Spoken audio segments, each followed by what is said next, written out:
back to Riding Along with Dan, your favorite garbage man. What's going on, folks? It's Thursday morning, getting closer to the weekend. Thank God, that's a good thing. So I'm out here. I just put that restaurant on right there. I just started my second load. And I just wanted to let you know that jacket is, I mailed it out this morning to the North Carolina, and it should be there within 5 to 6 days, the lady said. So the jacket found a home. This gentleman's son, he's starting a new job. He said he could use a new jacket. So I said, okay, it's yours. So it's on its way. It's on its way. I hope it gets there, and I hope it fits. So, getting back to Riding Along with Dan, I'm out here, second load, like I just said. Later on today, I'm going to do another video on how to do your pre-trip when you're at motor vehicle.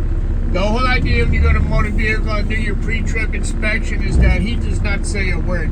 He's there to listen to you, for you to tell him what you're looking at, what you're pointing at, and explain to him what is going on with the truck. So that's the whole idea of a pre-trip. So it's all based on points. He's going to take points off or add points to see how good you do with your pre-trip walk around inspection. And the more you say, the better for you. And I'll tell you one little thing, one little tidbit of information. Before you get out of that truck and talk to him, make sure you show him that the key for the truck is in your hand, the brakes are applied, and all the fluids I checked this morning before I left the yard. That's the first thing you say to that man. That's brownie points right there. Me, I call them brownie points. The more brownie points you get at the inspection, the better for you. So, this is something that I've been driving since I'm a kid. My father drove tractor trailers. I used to drive the tractor around the yard, his yard, the company he worked for. I used to hook up the flatbed trailers and go fuel up the truck for my dad. And that's how I learned how to drive. And I learned how to drive stick when I was like 13, 14 years old. And I loved it, man. I loved it. My dad drove a DAF truck. He also had a Volvo FH, I think back in the day, FH16, I believe it was. Or is that the new model? But anyway, whatever. It was a Volvo. He had a DAF. He had a Hino truck. And they were all tractor trailers, and he had a few other different kinds. He also had a day cab Scania way back when I was very little. And I learned from my dad how to drive stick. Loved driving stick. I really did, man. I love to hear the sound of that engine. I love to hear that loud Jake brake, man, when you get off the gas. I tell you, I had a Freightliner FLD 120 in 1997 with a Series 60 Detroit. And man, let me tell you something.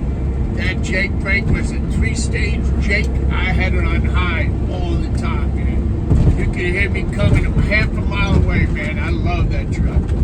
But that truck used to pull a hill like unbelievable, man. It had great pulling power. It was awesome. It was really, really a good truck. So, anyway, getting back to what I was talking about. Today, I don't know, a lot of guys don't know how to drive stick. And I find that kind of weird that, you don't know how to drive a truck that's stick. But, like I said, to each his own. Pretty much everything today that people are driving, even for the bigger companies, like Schneider and Swift and Warner, JB Hunt, all these new tractors now are actually automatic. And honestly, it just takes the fun out of driving. It really does. I used to love to drive stick. It was was fun. It really was fun, man.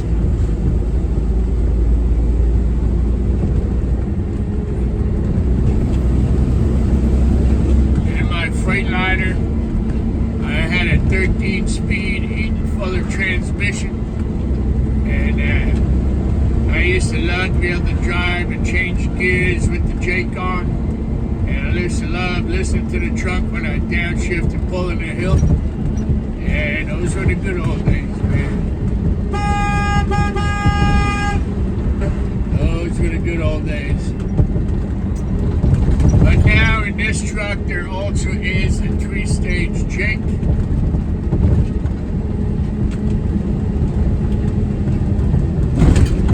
And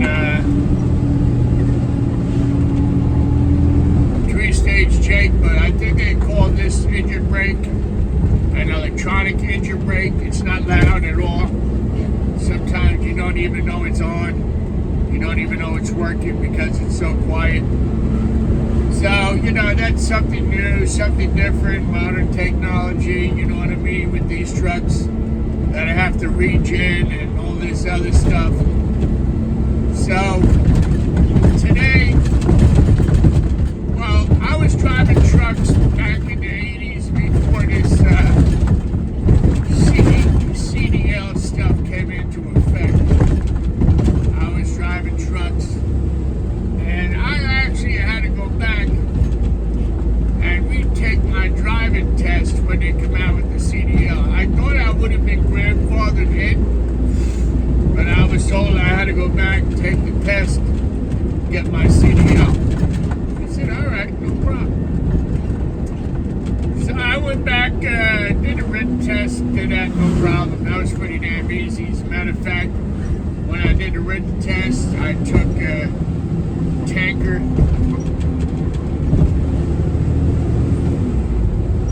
I took tanker and Class A,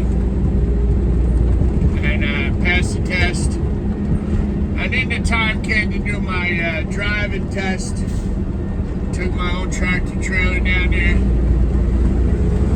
The inspector said, all right, let's go. Let's drive down the road and see how you do. I wasn't down the road, but maybe a half a mile. He told me to turn around. So I was like, what the hell? I said, is something wrong?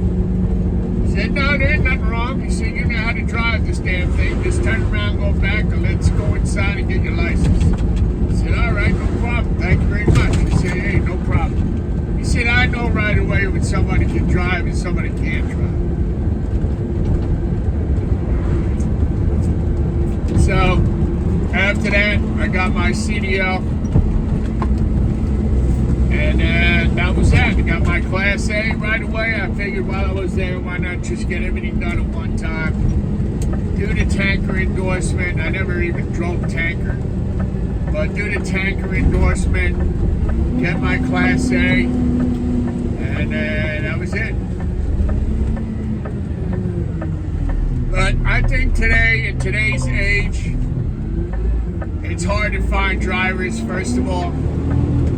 It's hard to find good drivers. It's hard to find drivers that can drive stick. And it's just, we're kind of a dying breed, to be honest with you. Because honestly, I don't think anybody wants to drive tractor trailer anymore, or garbage truck, or regular truck. And especially when you tell them, oh, you want to drive a garbage truck? They're like, oh, God, no, I don't want to do that. So I don't know what it is. I don't know if it's they don't want to do the work anymore, if they don't like the work, if they don't like the idea of driving. I don't know. I really don't know. But I know for sure when I was a kid, I was always gung-ho to go in the truck with my dad. Even if he was going to the yard, even if it wasn't a short trip. It was nice. It really was a lot of fun. I learned a lot from him. My father, he hauled lumber, and he hauled loads of steel, to a lot of building sites, a lot of construction sites, and it was fun. I enjoyed it every time I went with him. It was a learning experience watching him drive, how he changed gears, and that's how I learned. But back then there was no road service. No, sir. My father had to get out and get the jack out, get the breaker bar, get the lug nut wrench out. He would break his ass, man, jacking up that trailer. The trailer could be loaded, right? Jack up that trailer, undo the lug nuts by hand. He would have me jump on the breaker bar. I'm like, Dad, what the hell am I going to do? I'm 50 pounds. But that's how it was back then, man. You freaking work for your money. It was a lot different back then. It could be pouring rain outside. You're out there changing a friggin' tire. But there is one big difference, though, between today and back then. I remember Dad was out there changing a tire, and I remember that another trucker was coming along the highway. It was a pretty wide highway. We had a wide shoulder to pull in on. And that driver pulled over, man. He got out and asked my father if he needed help. He stayed there and helped my dad put that tire on the trailer. And I got to tell you, there was a lot of camaraderie back then between drivers that if they see you broke down, they would stop or offer you a hand. You need help? Is there anything I can do? It was different back then. It really was.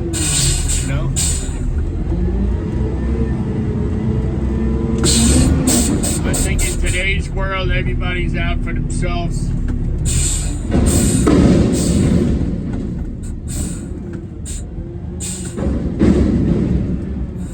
Some of the new drivers today, I'm not making fun of anybody, but I can tell you what kind of engine I had under the truck. I could probably do a lot of work on that truck myself without asking for help. You know what I mean? I had a Detroit and I had a ISX Cummins. The one old truck I had was a Ford L9000. I had a Cummins, the old N14 I had in that Ford truck. So I've been around trucks all my life. My brother drives tractor trailers. As a matter of fact, if you watch some of the music videos I put up, you'll see that beautiful Scania, that black and red Scania. That's my brother's truck. And when I went to Ireland last year, I had the pleasure of riding in that truck with my brother. And I gotta tell you, man, what a comfortable truck. Oh my God. Spacious cab, comfortable, just a nice looking truck overall. It really was. I really enjoyed it. I had a good time that day. But he's a good driver. My dad was a great driver. And, we learned from the best is what I said. But it was fun. It was a lot of fun. So later on today, I'm going to do that video telling you about how to do a pre-trip inspection at motor vehicle. So I'm going to take the phone and do a walk around and explain everything in detail so you guys see what I'm talking about. So I appreciate you guys watching the channel. I know I have some new subscribers that just joined the show, and thank you for doing so. I would really appreciate about it. I just got one question I'm curious about. Maybe some of you guys could tell me. How did you find out about riding along with Dan? Did you happen to come across it on YouTube? Was it recommended for you to watch? Or was it something that you just saw and you decided to click on it and see what it was all about? I'm just curious. I'm glad you're here. I'm glad you subscribed to the channel. Don't get me wrong. But I'm just curious how you guys found out about me. That's all. I'm just wondering how it worked. So right now I'm going to take a 15-minute break, guys. And I'll get back to you all later on with that video. So be good, be safe, be careful out there today. There's a lot of loonies on the road. Just watch out for that. And be good and be safe. And I catch you all later. Peace out.